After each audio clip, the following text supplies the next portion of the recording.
Hello, World Wide Web. I'm Shado, the internet personality with the best hair. And welcome to week 2 of... The Summer of the Planet of the Apes. That felt nice. Anyway, Planet of the Apes was a huge hit, raking in over $30 million, which makes the studio's concerns about spending a mere $6 million on the project kind of silly. But the first thought after it got so big was, how do we make more money out of this? And we all know the answer to that. A sequel! Set directly after the events of the first, Beneath the Planet of the Apes would go through several rewrites and cast changes before being put to film. But what's also surprising about it is, for a movie that aimed to be bigger and better than its predecessor, the producers felt they should only invest $3 million into this project. And with the rule of thumb that the sequel generally makes more than the first, plus cutting the budget in half, surely means that this will rake in loads of money! Yeah. Anyway, let's dig into Beneath the Planet of the Apes and find out just, what lies beneath the planet of the apes. Opening up, we get a monologue of Cornelius reading an excerpt from the Sacred Scrolls. Beware the beast man, for he is the devil's pawn. Alone among God's primates, he kills for sport, or lust, or greed. Which was a bit more moving the first time we heard it, at the end of the last movie, but whatever. We continue and watch more of the end of the first movie. Where will you go? Follow the shoreline. Was it really necessary to spend this long with the last movie's conclusion to highlight lines like that? Damn you all to hell! Yes, we know, and way to ruin it for people who haven't seen the first one yet. Finally, after 4 minutes of watching the end of the first one, and another minute and a half watching Taylor ride along the opening credits, we do get to see something new. And I suppose this confirms that, no, they never did bother designing the back end of that ship. This scene introduces us to Brent, played by James Franciscus, as well as Todd Andrews, whom plays, Skipper. No. Skipper is a title, position. What's his name? Skipper. Great. I took an Earth time reading just before re-entry. What'd you get? Well, we already know it's 3978, or... Well, actually, that was in late November, and with the amount of things that occurred in the last movie, it could possibly be 3979 by now. 3955. 3955? What? How do you screw up the continuity of the date between movies by over 2 decades? AD. Oh, I guess since you went to the past and the future, then yeah, you would have to specify you're not talking about BC. They chat for a bit longer, deepening the questionable continuity with each breath, before Brent has the other guy breathe from a friend ball? But that does little to ease Nameless Man's mind, as he realizes that at slightly less than 2,000 years into the future, everyone he knew is now dead. I have 2 daughters. Dead. No shit, they're all dead! This was a given before you set out to travel the stars at near light speeds! How the fuck did you ever pass the psychiatric tests? With that, he passes away as well, and Brent buries him, never to speak of him again. Shortly thereafter, Nova shows up on horseback, but it seems Taylor is not with her. Maybe I was wrong about when the supplies ran out exactly who would eat who. Brent moves in to strike up a conversation with her, but as Nova still doesn't speak a word, this conversation... Don't be afraid. I just tell me where I am. Can you understand me? And goes about as well as most of my conversations with women. He does notice the dog tags she's wearing, providing us with a flashback explaining briefly why Charlton Heston is not going to be in 98% of this movie.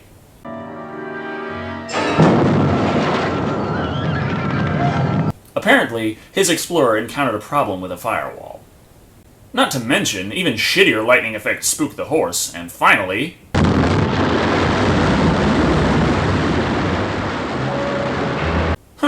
Actually, that was a pretty decent effect. And it finishes off with one so bad, Nova is horrified. Not having heard any of that, as Nova can't speak, Brent somehow comes to an understanding with her that she is to bring him to wherever Taylor is. She's probably not the best tour guide on the Planet of the Apes, as instead she leads him back to Ape Village. Well, maybe things have calmed down a bit since the last time we saw, and it's not as bad as... The only good human is a dead human! Or it's considerably worse. So not only do we find a guerrilla army is planning to set out to conquer the Forbidden Zone, for some reason, led by General Ursus, played by James Gregory, but also, while there seem to be many more apes seen in this movie, the halved budget is painfully obvious with the fact that most of them are wearing terribly low-quality ape masks instead of the proper ape makeup. Yeah, making sure that only the ones in the back are wearing it isn't really helping when you're constantly showing close-ups of the ones in the back.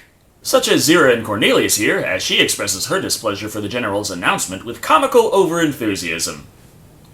I can't hold it against her, I do the same thing. Brent has seen enough at this point, but as he moves to flee, he triggers a random encounter.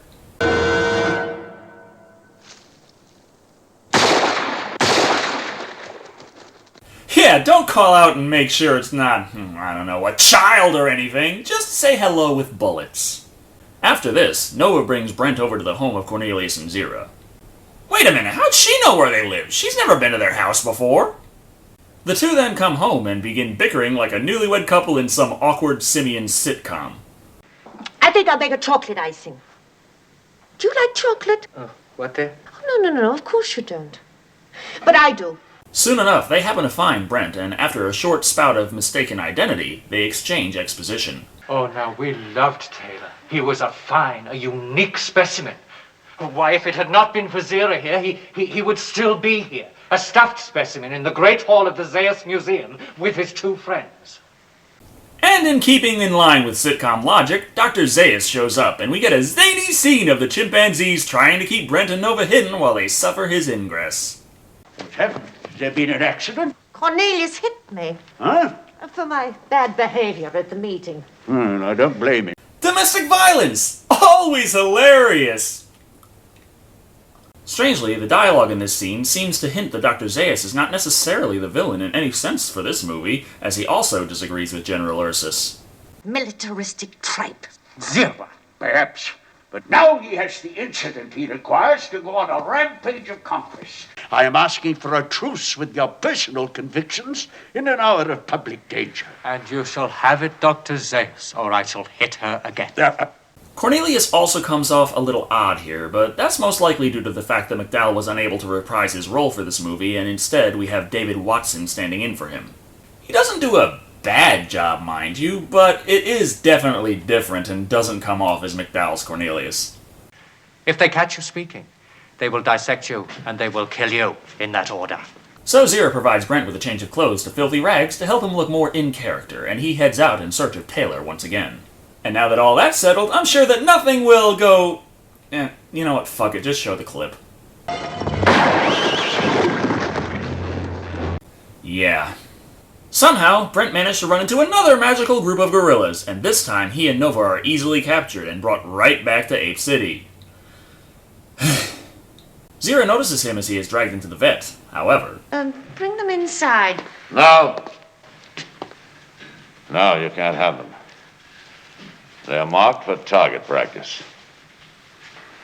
Take him away.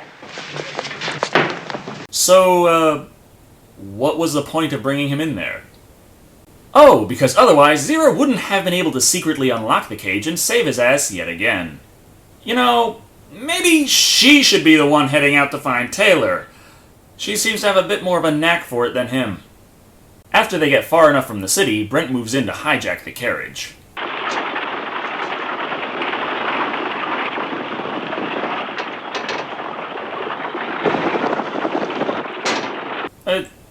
Where the hell is the music? I can't deal with this. Hey, I got an idea.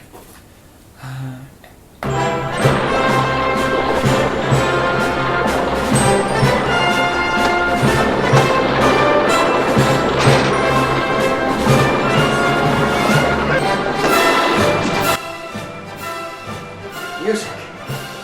Tim Indiana, do you mind? I'm in the middle of a review. You're reviewing Indiana Jones? Awesome! Well, I don't think you noticed, but, I'm quite a fan. You don't say. But no, that's not what I'm reviewing. It's not? But... No, it's Beneath the Planet of the Apes. Oh. Well, you enjoy that. I've got to go and review Transformers. Wait, what am I saying? Take me with you! Huh? The two of them take the horses and move to escape, but wouldn't you know it?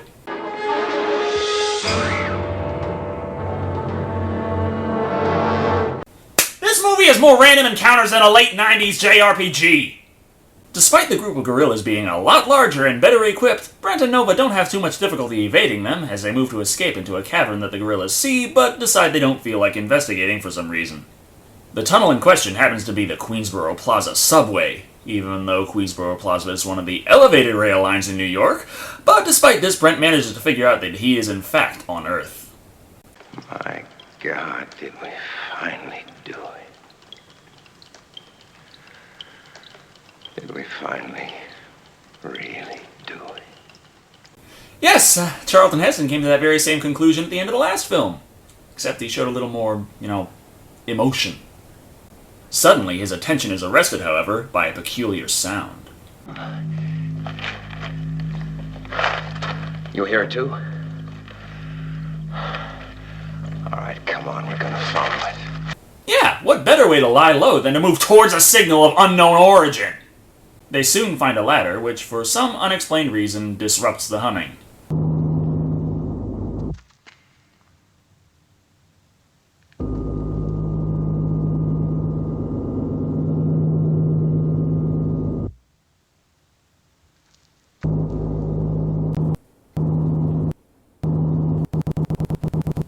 Once inside the tunnel, they walk past one way they can't go because it's obviously a painting, and continue down the real set piece. This brings them to a city block of New York, crammed with recognizable landmarks and a total disregard for whether or not any of them are anywhere near one another. Finally, the now downright painful humming stops just outside a cathedral. Seriously, watching this part of the movie, your hand is on the volume button at all times. And Brent discovers some filthy water, so he... Yeah, no shit! Actually, no, maybe there was some shit. The suddenly active Fountain of Mystery proves to have much better offerings from its 2 millennia-old plumbing, but this is interrupted when Brent suddenly tries to kill Nova. And round her throat. Okay? Get out! Get out of my head! Okay, so he's being controlled to kill her. Why? Who wants Nova dead that badly? I mean, I'm usually pretty hard on characters, and even I don't see the point. Entering the cathedral to save Nova from himself, Brent finds something very damn odd. I reveal my inmost self unto my God. And to the direction this movie's plot has taken, I reveal myself. Brent is removed while the rest watch on their 500-inch shale HD TV.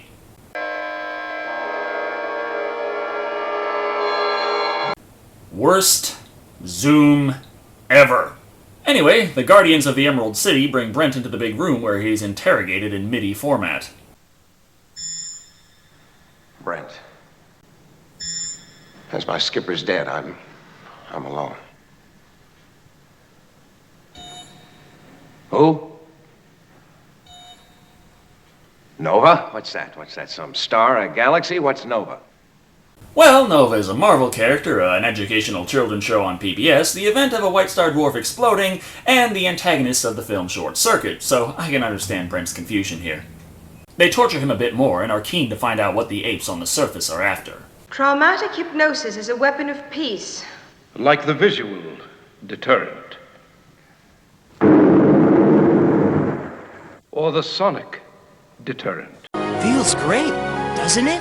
Yes. I've never run so fast before.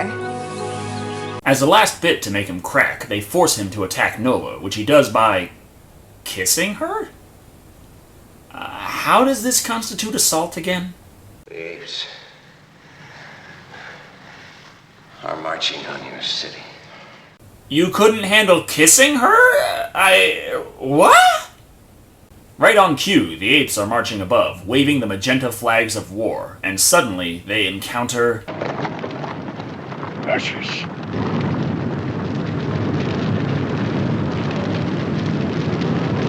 hanging gorillas, barely visible by extremely shitty fire effects. Somehow, Dr. Zaius, of all apes, is the one who rejects superstition at this point and proves to the rest of the army it's nothing more than an illusion.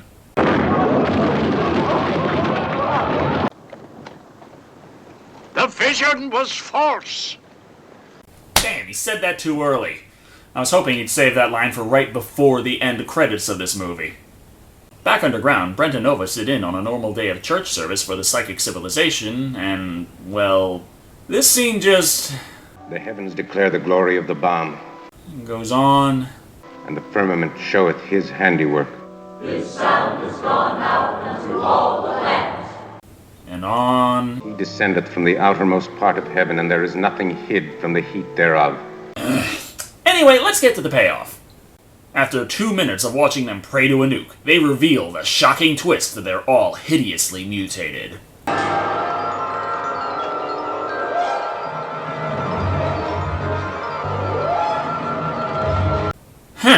You know, if they never leave this area, then exactly why do they need the masks? Is it just to have something interesting to talk about during Act 3?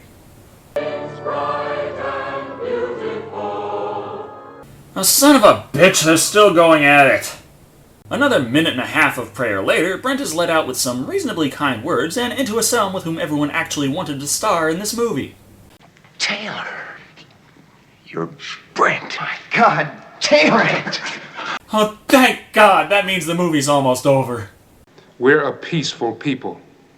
We don't kill our enemies. We get our enemies to kill each other. And in what fucked up sense is this super intelligent psychic community figuring that Taylor and Brent are somehow dangerous enemies? Overcome by the psychosomatic suggestions, they quickly lash out at each other. Because they've given us so much time to get to know him and become attached, honestly, at this stage, I'm rooting for Heston.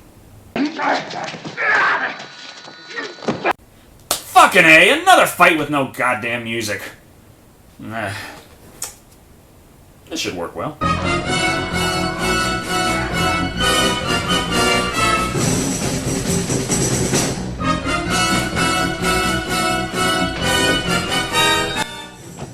Awesome. Who's going at it? Klingons? Romulans? Oh, is this the Kirk and Spock fight? What the hell, James? No. I'm not reviewing anything Star Trek right now. But, Decker, that music is...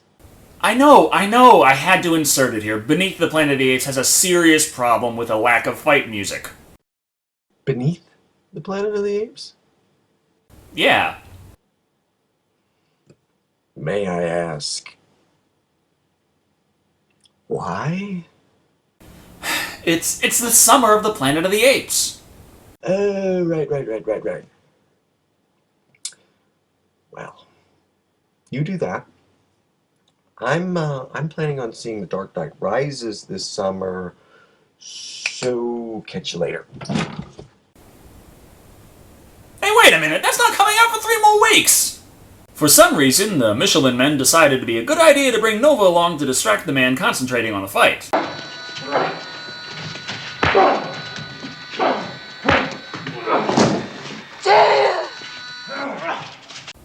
The fuck was that?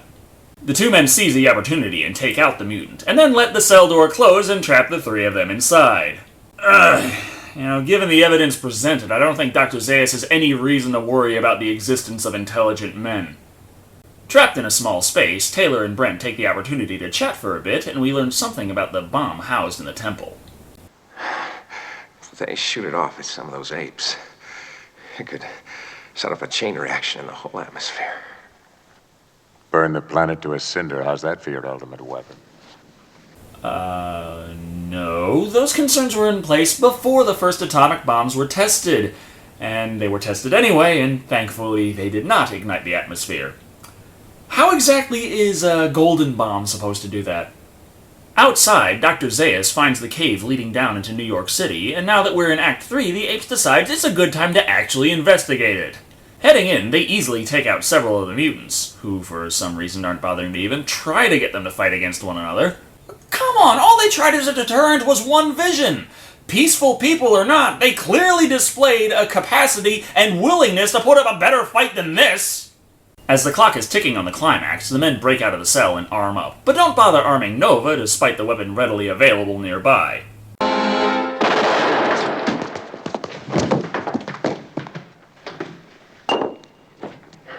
You know, if you bothered to give her the spiky club, then maybe...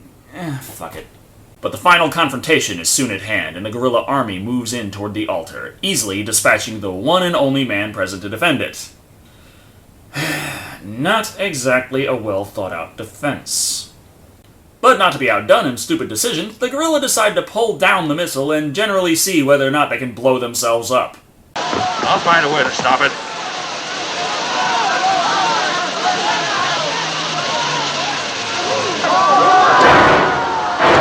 Brent creates a distraction to stop the launch, but...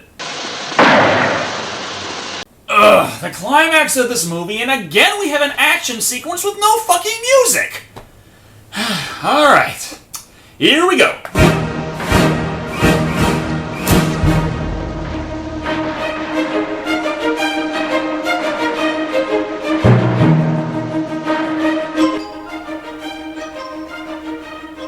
Hey, I know that music.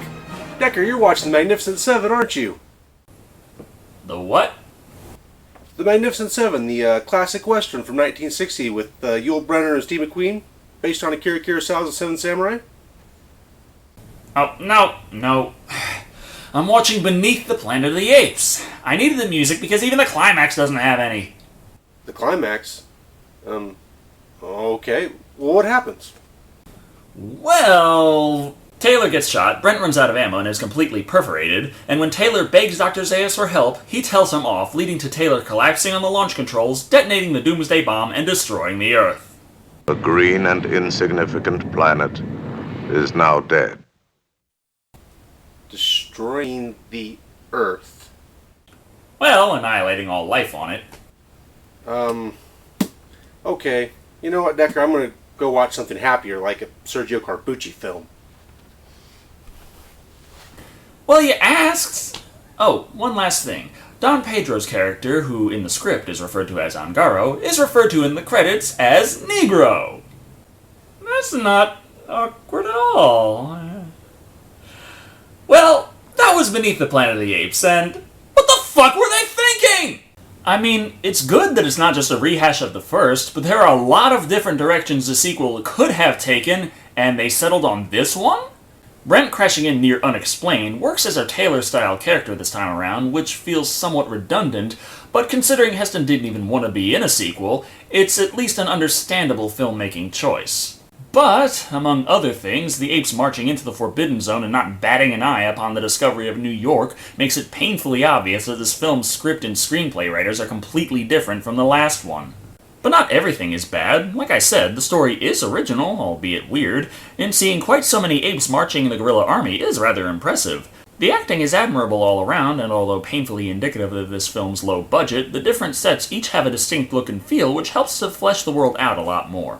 Overall, Beneath the Planet of the Apes has some great ideas, but just fell short in so many areas, it ends the world at 3 psionic mutants out of 5. Fans of the series will want to check this one out, and any sci-fi buffs would do well to give it a watch too, but I can't say it's one that you're going to want to go back to very often. Thank you all for watching, I've been Decker Shado, and remember, the entire fucking world was destroyed! How do you make a sequel after that? The answer? Money!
Someone or something has outwitted the intelligence of the gorillas. That shouldn't be difficult.